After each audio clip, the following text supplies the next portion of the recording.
Teaser లాస్ట్‌లో మాత్రం మనందరం షాక్ అయ్యే టైప్‌లో అయితే ఒక ట్విస్ట్ మెయింటైన్ చేశారు. అదైతే నెక్స్ట్ లెవెల్ అని చెప్పొచ్చు.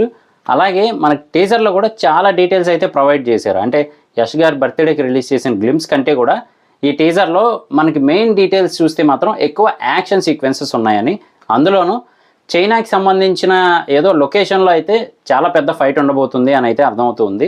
అలాగే ఈ టీజర్‌లో చెప్పిన డైలాగ్స్ అయితే యష్ గారికి చెప్తున్నారా లేదా మనకు చెప్తున్నారా అనే టైప్‌లో ఉంది.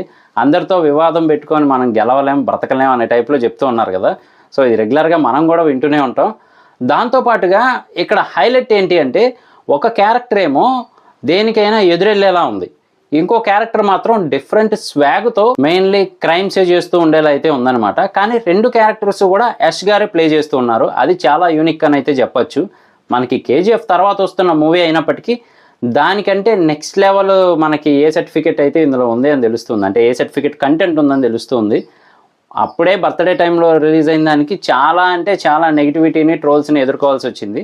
ఇప్పుడు మళ్ళీ చూస్తే మాత్రం ఎక్కువగా రక్తపాతం అదంతా ఉందని అర్థమవుతూ ఉంది. కానీ ఇది చూస్తే క్లియర్‌గా మనకు అర్థమవుతుంది ఏంటి అంటే తల వంచాల్సిన సిచ్యువేషన్‌లో కూడా తల ఎత్తుకొనే తిరుగుతాననే టైప్‌లో ఒకరి క్యారెక్టర్ ఉంది. ఇంకొకరు మాత్రం సైలెంట్‌గా లోపలికి వచ్చి ఏదో చేస్తున్నారని అర్థమవుతుందన్నమాట. కానీ మొత్తానికైతే స్క్రీన్ ప్లే కానీ లేదా ఆ సినిమాటోగ్రఫీ వర్క్ కానీ అదంతా నెక్స్ట్ లెవెల్లో ఉందని అయితే చెప్పొచ్చు. ఓపెన్గా చెప్పాలంటే ఆ విజువల్స్ అవి చూస్తూ ఉంటే మనకు కొంచెం హాలీవుడ్ రేంజ్లో అయితే ఉందన్నమాట.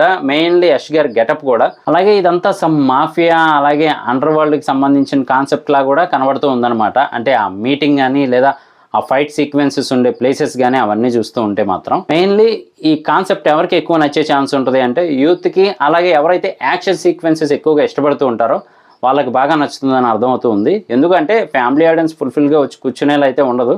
మెయిన్లీ రక్తపాతాలు లేదు అంటే కనుక అడల్ట్ కంటెంట్ తక్కువ ఉంటేనే వాళ్ళు చూస్తారు కాబట్టి. సో చూద్దాం, మరి ట్రైలర్లో ఇంకా మనకి డీటెయిల్స్ అయితే అర్థమవుతాయి. సో టీజర్ చూసిన తర్వాత ఇది నాకు అనిపించింది మాత్రమే. మరి మీకేమనిపించింది అనేది కింద కామెంట్ చేయడం మర్చిపోకండి.